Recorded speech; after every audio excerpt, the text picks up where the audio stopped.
우리말에 썩어도 준치라는 말이 있습니다. 이 말은 값어치가 있는 물건은 다소 흠이 생기더라도 본디 그 값어치를 지니고 있다. 그런 말입니다. 그래서 사람들은 호랑이를 그리다가 조금 잘못하면 고양이를 그릴 수 있지만 고양이 그리다가 잘못하면 아무것도 안 되는 것. 그렇게 이야기를 하는 것 같습니다. 그래서 뭔가가 좀 이렇게 기본이 갖춰져 있어야 조금 실수하고 조금 또 잘못해도 뭔가를 할 수 있다는 겁니다. 그런 것이 없으면 아무리 잘해도 별 볼 일 없고 못하면 아무것도 아니고 이렇게 돼버리는 거겠죠. 하나님의 사람들은 썩어도 준치라는 말이 적용될 때가 많습니다. 다만 이미 죽어가는 사람이라면 겉모양은 교회를 다니고 믿음이 있는 것 같지만 실제 영혼은 잠자고 있고 죽어버린 영혼이라면 아니겠지만 그러나 잠깐 실수하는 것이라면 잠깐 잘못된 경우라면 다시 믿음으로 세워지는 경우가 많기 때문에 그렇습니다. 아멘. 하나님의 사람들은 필요할 때 제대로 하게 돼 있습니다. 스포츠에서 보면 팀마다 에이스라는 게 있습니다. 가장 잘하는 사람이죠. 근데요, 에이스가 항상 컨디션 좋고 항상 잘하는 건 아닙니다. 진짜 에이스라고 말하는 사람들은 평소에 물론 잘하긴 잘해요. 근데 또 컨디션 안 좋을 때는 어슬렁거리고 별 볼 일 없는 것 같은데 결정적인 순간에 꼭 한 골씩 집어넣고 결정적인 순간에 꼭 이 안타를 때려내고 이런다는 거죠. 그래서 이 결정적인 순간에 뭔가 하는 사람, 이런 사람들을 에이스라고 하는 겁니다. 평소에 잘하다가 결정적인 순간에 못하는 사람, 이런 사람을 절대 에이스라고 말하지 않습니다. 결정적인 순간에 잘하는 사람, 이런 사람들이겠죠. 물론 평소에도 잘하고 결정적인 순간에도 잘한다면 얼마나 좋겠습니까? 그게 우리가 원하는, 또 하나님이 원하시는 하나님의 사람들의 모습이겠죠. 그럼에도 불구하고 우리가 조금 실수한다 할지라도 잘못된다 할지라도 결정적인 순간에는 제대로 할 줄 아는 에이스다운 이런 신앙인이 돼야 된다는 거죠. 말 그대로 썩어도 준치인 신앙을 가지려면 결정적인 순간에 잘해야 된다는 거죠. 오늘 성경도 바로 그 썩어도 준치 같은 사람들의 모습이 소개되고 있습니다. 사실 요셉을 종으로 팔아버린 형제들, 썩어도 너무 썩었습니다. 아버지 야곱은 또 어떻나요? 라헬을 그렇게 편애하다가 결국은 라헬에게서 낳은 두 아들 요셉을 그렇게 끔찍히 아끼다가 집착하다가 요셉을 잃어버리니까 이번에는 베냐민을 얼마나 집착하는지 다른 형제들에게 상처를 줄 만큼 다른 아들들에게 매우 큰 상처를 줄 만큼 그렇게 집착하는 모습을 보게 됩니다. 그래서 이들의 평소의 삶은 좀 썩은 것 같은 느낌이 듭니다. 너무 약한 모습을 보이게 됩니다. 사실 예수님의 제자들도 마찬가지였습니다. 3년 동안 예수님 잘 따라다니면서 대단한 줄 알았더니 겟세마니 동산에서 다 버리고 도망가 버렸습니다. 심지어 베드로는 다 버릴지라도 나는 주님을 버리지 않겠습니다. 장담하면서 큰 소리 쳤건만 그도 역시 같았습니다. 하나도 틀린 게 없었죠. 그런데 그런 사람들이 성령 충만을 받고 오순절 성령을 받고 난 다음에는 놀라운 사람으로 변화됩니다. 말 그대로 정말 썩어도 준치였던 거죠. 헛된 것이 아니었습니다. 그동안 3년이 다 헛된 줄 알았더니 그게 아니었던 거죠. 다시 믿음으로 세워지는 걸 보게 됩니다. 오늘 성경도 똑같습니다. 바로 이 야곱과 그리고 그의 아들들이 그동안 정말 썩어도 너무 썩은 줄 알았더니 영 아닌 줄 알았더니 하나님의 사람이라고 말하기도 너무 부끄러워서 말도 못할 줄 알았더니 오늘 말씀 보니까 다시 하나님의 사람으로 결정적인 순간에 세워지더라는 것입니다. 사랑하는 성도 여러분, 혹시 우리가 실수하고 잘못한다 할지라도 결정적인 순간에는 하나님의 사람들로 세워질 줄 아는 여러분 모두가 되어지기를 주의 이름으로 축원합니다. 오늘 말씀을 통해서 첫 번째 우리에게 주시는 말씀은 유다의 책임감과 헌신을 보게 됩니다. 사실 유다는 요셉을 애굽으로 팔게 한 이스마엘 상인들에게 은 20개를 꼭 팔아버린 주동자였습니다. 유다가 이 일을 진행했거든요. 그러니까 요셉을 그 우물이 없는 깊은 구덩이에 집어넣은 것은 모든 형제들이 이게 같이 주동을 했어요. 근데 요셉을 팔아버린 건 유다의 주동이었습니다. 유다가 뭐라고 설득했냐면, 야, 우리 동생을 우리가 죽인들 뭔 소용이 있겠느냐. 노예로 팔아버리면 절대 우리 동네에 들어올 수 없고 우리가 동생을 죽이면 우리 마음도 좀 깨름칙하니까 양심이 좀 그렇지 않냐. 동생 우리 노예로 팔아버리자. 이렇게 이제 결정을 내립니다. 그랬더니 모든 형제들이 다 고개를 끄덕거립니다. 사실 가만히 놔두자니 좀 그렇고, 그래서 죽이고 싶으면 싶지만 또 자기 동생이잖아요. 그래서 왠지 꺼림칙했거든요. 그래서 노예로 파는데 다들 박수를 칩니다. 근데 이 일의 주동자가 유다였습니다. 유다는 아마 두 가지 마음을 가질 수 있었겠죠. 하나는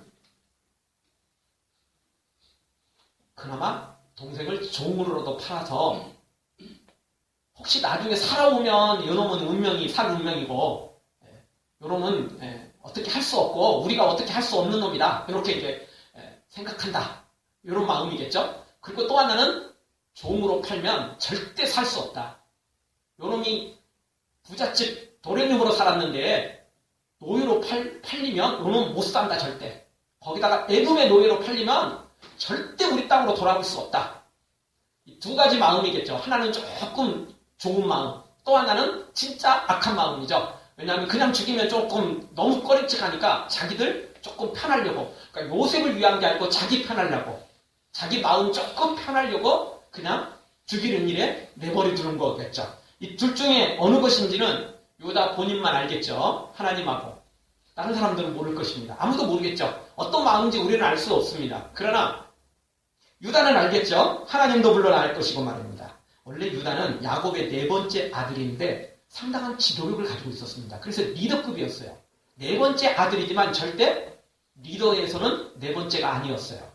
이 유다가 굉장히 리더십을 가진 그런 사람이었기 때문에 모든 일에 앞장서서 일했던 그런 사람입니다. 사실 유다의 허물과 죄는 곳곳에서 발견됩니다. 유다는 아들이 3명이 있었는데 이 3명의 아들을 제대로 믿음으로 양육하지 못합니다. 생각해 보십시오. 자기 동생을 죽이는데 앞장서고 이런 사람이 자기 자녀를 어떻게 믿음으로 잘 양육하겠어요? 못하겠죠. 이렇게 악한 마음 갖고 있고 이렇게 죄를 졌는데 어떻게 믿음으로 자기 자녀를 양육하겠습니까? 그러니까 두 아들도 아버지를 본받습니다. 요셉을 판 거는 두 아들도 모르겠죠. 비밀이니까. 그렇지만 이런 마음으로 요셉을 팔았는데, 그런 형편없는 믿음으로 요셉을 팔았는데 요셉 팔고 난 다음에는 갑자기 사람이 바뀌었을까요? 아니요. 똑같아지는 거예요. 집안에서 새는 바가지 밖에서 새고, 밖에서 새는 바가지 집에서도 셀 수밖에 없어요. 다 거기서 거기에요. 그게 그 사람이 유다거든요. 그래서 유다가 자녀들한테 제대로 된 모습을 보이지 못하죠. 그러니까 두 아들이 너무 악한 생활을 합니다. 너무나 죄를 짓게 됩니다. 그리고 큰 아들이 결혼을 했는데 아주 또 악한 일을 벌입니다. 그래서 하나님께서 큰 아들을 죽이십니다. 재앙을 내리시죠. 둘째 아들도 똑같은 짓을 합니다. 그래서 하나님이 둘째도 목숨을 취하게 하십니다. 유다가 세 번째 아들도 죽을 것 같으니까 꼼수를 씁니다. 사실 유다가 제대로 된 신앙을 가지고 있었다면 세 번째 아들은 죽지 못하도록 하나님 앞에 믿음으로 서도록 만들어야만 되는 거죠. 이게 죄를 져서 죽은 거지 우연히 죽은 게 아니고 이게 뭐 운이 없어서 죽은 게 아니거든요. 그런데 유다는 세 번째 아들을 살리기 위해서 믿음으로 결단을 하는 게 아니라 자신의 며느리인 다말을 거짓말로 속여서 친정으로 되돌려버린 겁니다. 거짓말이죠. 나중에 불러오겠다 이랬지만 절대 불러올 생각이 없었거든요. 그래서 두 아들이 죽은 것이 자신과 자신의 죄 때문이라는 것을 인정하지 않고 그 모든 죄의 원흉을 자기 며느리 다말에게 다 뒤집어 씌워버리고 친정으로 돌려버려버리죠. 유다는 이런 사람이었습니다. 이 유다는 아버지 야곱처럼 꼼수를 굉장히 잘 쓰는 이런 사람이었죠. 믿음으로 살기보다는 꼼수를 썼던 사람. 리더십이 있다고 그랬어요. 리더십이 있다는 이야기는 그만큼 지위도 있고 똑똑하기도 하고 뭐 그렇다는 거 아닙니까? 멍청한데 어떻게 리더십을 가질 수 있겠어요? 어리석은데 어떻게 리더십을 가질 수 있겠어요? 그러지 못하죠. 유다가 상당히 똑똑하고 잘난 사람입니다. 그래서 이런 꼼수를 쓰게 되는 거예요. 그런데 하나님에게 이게 절대 통하지 않는 거죠. 자, 이런 유다가 오늘 성경을 보니까 완전히 달라진 모습을 보입니다. 유다의 그동안 삶과 완전히 다른 삶이죠. 그래서 오늘 9절에 보면 유다가 뭐라고 말하냐면 내가 베냐민을 담보하겠습니다. 만약 베냐민이 돌아보지 못하면 내가 그 죄를 영원히 감당하겠습니다. 이렇게 말합니다. 그동안 꼼수 쓴 거 생각해보면 유다가 이번에도 장담은 이렇게 명분은 그럴듯하게 해놓고 나중에 아니 뭐 내가 그런 게 아니고 외국의 총리가 뭐 안 버리는데 내가 어떻게 하겠어요? 뭐 이렇게 핑계댈 수도 있겠죠? 근데 앞뒤 정황상 유다가 완전히 바뀌었다는 건 오늘 성경을 통해서 우리가 충분히 알아낼 수 있습니다. 왜 바뀌었을까요? 이유가 뭘까요? 그것은 얼마 전에 애굽에 내려갔다가 총리한테 당한 것 때문에 그렇습니다. 여러분 요셉이 총리였는데 형들은 지금 모르고 있잖아요. 애굽의 총리가 누군지를 그냥 애굽 사람인 줄 알죠? 근데 요셉이 꼬치꼬치 캐물었어요. 하나하나 다 캐물었어요. 아버지는 살아계시냐, 몇 명이냐, 왜 그렇게 됐느냐, 11번째 아들은 죽었다는데 어쩌다가 죽었느냐, 꼬치꼬치 캐물었어요. 요셉이 말입니다. 적당히 캐무는 게 아니에요. 요셉이 그 장본인인데 대충 넘어갔겠어요? 하나씩 다 캐무는 거예요. 절대 빠져나갈 수 없을 만큼 캐무는 거예요. 그걸 형들이 다 알고 있었죠? 특별히 유다가 그 일의 주동자였잖아요. 노예로 팔아버린 주동자였거든요. 그때 유다가 깨달은 겁니다. 아, 하나님은 전능하신 하나님이시구나. 아, 하나님 앞에는 내가 감출 수가 없구나. 하나님이 나의 지은 죄를 나에게 다 갚으셨구나. 그래서 내가 두 아들도 결국 살리지 못했고 결국 나도 이제 죽을 수밖에 없겠구나. 이런 두려움과 공포가 생긴 거죠. 그리고 자신의 죄가 벌써 이제 드러나기 시작합니다. 하나님이 드러내기 시작하셨으니 나는 완전히 이제 추락할 밖에 없겠다 싶은 거죠. 그래서 이 유다가 완전히 이제 사람이 바뀌어지는 것입니다. 왜? 이제 밑바닥까지 내려갔습니다. 완전히 내려간 건 아닌데 이제는 완전히 추락할 것밖에 없는 거예요. 딱 판단해보니까 자기가 살 수 있는 유일한 길은 여기서 새롭게 결단하지 않으면 살 수 없다는 게 느껴지는 거죠. 원래 미련한 사람은 꾸중을 하고 혼내도 힌트를 주어도 못 알아먹습니다. 그런데 그나마 좀 똑똑한 사람들은 이런 것도 좀 잘 빨리 알아듣습니다. 계속 꼼수만 쓰면 아무 도움도 안 되지만 이런 사람들이 믿음으로 결단하면 믿음으로 세워지죠. 유다가 지금 그런 것입니다. 유다가 지금 새롭게 된 것이죠. 그래서 예전에 요셉을 팔아버린 거, 그 책임을 지금 지겠다는 겁니다. 여러분 이번에 베냐민이 못 돌아오면 그거는 유다 잘못이 아니고 누구 잘못이겠죠? 애굽의 총리가 안 보낸 거겠죠. 또 그럴 확률이 높습니다. 그렇잖아요. 그럴 확률이 매우 높아요. 그러니까 이렇게 결단하는 것은 한마디로 유다가 지금 베냐민을 책임지겠다는 말도 되지만 더 결정적인 것은 자기가 오래전에 행했던 요셉의 지은 죄를 책임지겠다라는 그 말과 거의 동일한 상황입니다. 왜냐하면 이 상황에서 빠져나갈 구멍이 별로 보이지 않았거든요. 그러니까 그 죄까지 책임지고 베냐민이 잘못되는 건 당연히 그것도 내가 책임지겠다라는 것입니다. 사실 유다 입장도 할 말이 있겠죠. 아니 뭐 내가 그랬냐, 나만 그랬냐, 10명의 형제들이 다 그런 거 아니냐. 그리고 자기 마음은 어쨌든 그때 마음은 어떤지 몰라도 어쨌든 명분으로는 속일 수 있잖아요. 나는 사실 죽이지 않고 그래도 노예로 팔았으니까 나는 그래도 잘한 거다. 만약 내가 그렇게 안 했으면 요셉이 그 구덩이에서 굶어 죽었을 텐데 그래도 나는 잘한 것 아니냐. 여러분 이렇게 변명할 수 있고 핑계댈 수 있지 않아요? 그 유다는 나름대로 변명할 거리를 가지고는 있었어요. 아까 말씀드렸잖아요. 리더급이고 똑똑하고 잘난 사람이라니까요. 다 빠져나갈 구멍 다 해놓고 지금 살아오는 사람이에요. 꼼수 좋아요. 다 길 만들어 놓고 살아가는 사람이라고요. 여기서도 충분히 빠져나갈 구멍을 스스로 만들어낼 수 있어요. 그런데 그렇게 하지 않죠. 왜냐하면 하나님이 드디어 자신의 모든 것을 다 드러냈다는 걸 느낀 것이거든요. 하나님이 자신을 추락시키고 있다는 것. 이대로 내가 회개하지 않으면 자신의 인생이 완전히 망가져버릴 거라는 사실을 지금 느끼고 있는 거죠. 그래서 하나님 앞에 이렇게 결단을 하는 것을 보게 됩니다.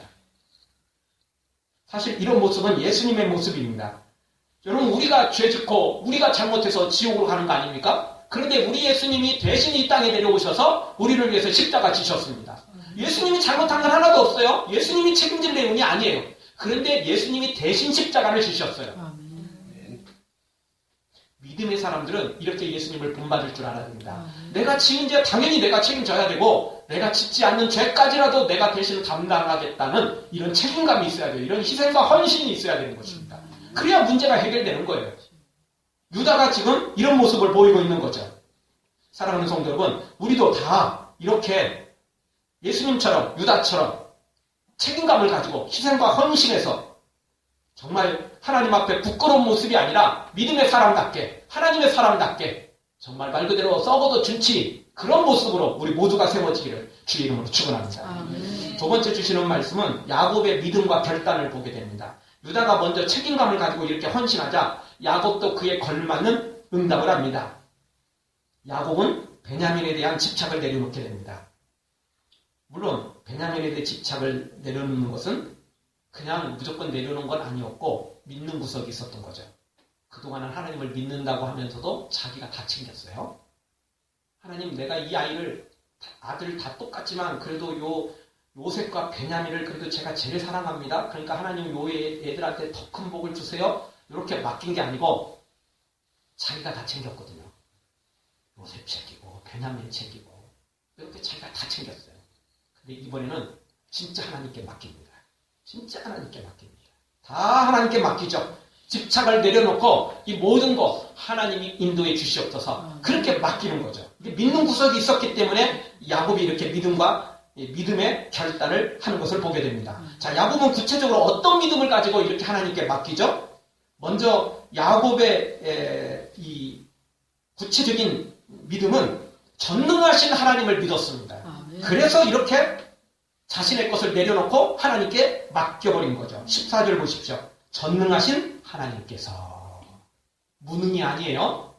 보통이 아니에요. 어떤 하나님? 전능하신 하나님.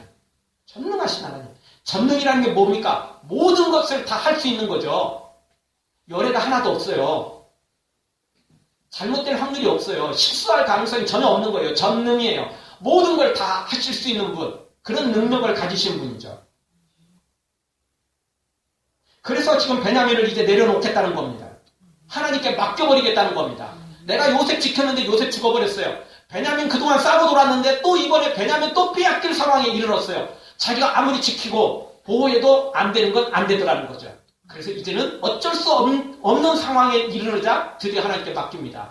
사실 일찍 맡기는 게 좋은 건데 어쩔 수 없는 상황에서라도 맡기는 사람이 그래도 믿음 있는 사람입니다. 어쩔 수 없는 상황이라도 안 맡기는 사람이 있어요. 아니, 어쩔 수 없는 최고의 위기니까 더 싸고 도는 사람이 있어요. 집착이라는 게 그런 겁니다. 집착이라는 것은 상황이 안 좋으니까 더 싸고 도는 거예요. 좋을 때는 풀어놓을 수 있죠. 안 좋을 때 더 싸고 도는 거예요. 그게 집착이라는 겁니다. 그런데 야곱은 최악의 상황에 빠졌을 때 내려놓습니다. 왜? 하나님을 믿었기 때문에. 전능하신 하나님을 믿었기 때문에 이게 가능했던 거죠.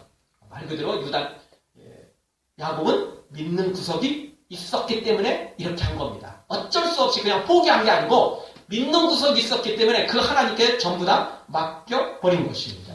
전능하신 나의 주 하나님은 능치 못하실 일 전혀 없네. 우리 하나님은 능치 못할 일이 없으신 전능하신 하나님이신 것입니다. 야곱이 드디어 그동안 엉터리 신앙, 조금 부족한 신앙, 부끄러운 신앙을 가지고 있었는데 최악의 상황에 빠지자 하나님이 자신한테 원하는 믿음이 무엇인지를 알았던 겁니다. 작은 믿음을 지금 주님 앞에 드러내고 있는 것입니다. 사랑하는 성도 여러분, 우리의 삶 속에 어떤 어려운 일이 있을 때 여러분은 어떻게 하십니까? 집착하십니까? 여러분도 야곱처럼 전능하신 하나님을 믿는다면, 전능하신 하나님을 믿는다면 이제 집착하던 것을 내려놓고 하나님께 맡겨버려 하나님의 기적을 체험하기를 주의 이름으로 축원합니다. 또 야곱이 어떤 하나님을 믿었습니까? 14절 중반절에 보니까 사람 앞에서, 특별히 요셉 앞에서 은혜를 베푸실 하나님으로 믿었습니다. 14절 중반절을 보십시오. 그 사람 앞에서 총리죠. 너희에게 은혜를 베푸사. 은혜를 베푸사. 많은 믿음의 사람이 우리는 하나님의 자녀니까 우리한테는 은혜를 베푸실 것이다 라는 소망을 갖고 있습니다. 그렇지만 하나님을 믿지 않는 불신자는 절대 하나님을 안 믿으니까 하나님도 어떻게 할 수 없고 그 사람도 절대 하나님의 뜻을 이룰 수 없을 것이다 라고 생각을 하는 거죠. 그런데 진짜 믿음의 사람은 다릅니다. 하나님은 믿는 우리에게도 역사하시지만 믿지 않는 불신자라 할지라도 원수라 할지라도 하나님이 필요하시면 그 사람을 들어서 크게 역사하실 것이다. 그 사람이 이뻐서가 아니라 우리를 너무 사랑하기 때문에 하나님의 일을 이루기 위해서 역사하실 것이다. 그렇게 믿는 것입니다. 심지어 하나님은 사탄을 이용해서라도 하나님의 일을 이루실 것이다. 믿어버리는 것이 진짜 믿음의 사람인 것입니다. 여러분 진짜 그렇게도 합니다. 제자들이 주의 일을 감당하다가 감옥에 갇혔습니다. 그리고 사내들인 공에서 신문을 받게 됩니다. 예수님을 따르던 사람한테 이 문제가 해결된 게 아닙니다. 사실 예수님을 따르지도 않는 사람이 갑자기 일어나가지고 사도들을 변호하려고 변호한 건 아니고 그냥 하나님의 뜻에 맡기자 이렇게 결정을 내리죠. 그래서 그냥 제자들은 조금 협박당하고 그리고 풀려나는 것을 보게 됩니다. 여러분 하나님은 우리한테도 역사하시지만 불신자들에게도 역사하시고 필요하시면 원수들을 완전히 바꿔서 우리 편이 되도록 만들어줄 때도 있다는 겁니다. 원수를 들어서 우리를 돕게 하시는 분이 우리 하나님이시라는 겁니다. 그렇게 능력을 가지신 분이 우리 하나님이십니다. 그래서 성경은 우리 하나님은 모든 걸 협력하여 선을 이루실 수 있는 분이 우리 하나님이다라고 소개해주고 있는 것입니다. 야곱은 애굽의 총리가 시므온을 감옥에 가두고 나머지는 되돌려 보냈지만 그래서 막내를 데려오지 않으면 절대 얼굴을 보지 못할 거라고 엄포를 놓았지만 그럼에도 불구하고 그 총리가 모든 아들들에게 은혜를 베풀어 줄 것을 확신했던 것입니다.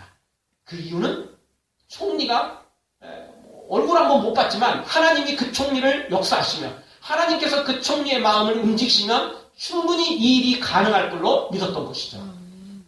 그래서 하나님을 믿는 것입니다. 하나님께서 어떤 사람의 마음도 움직일 수 있다는 것.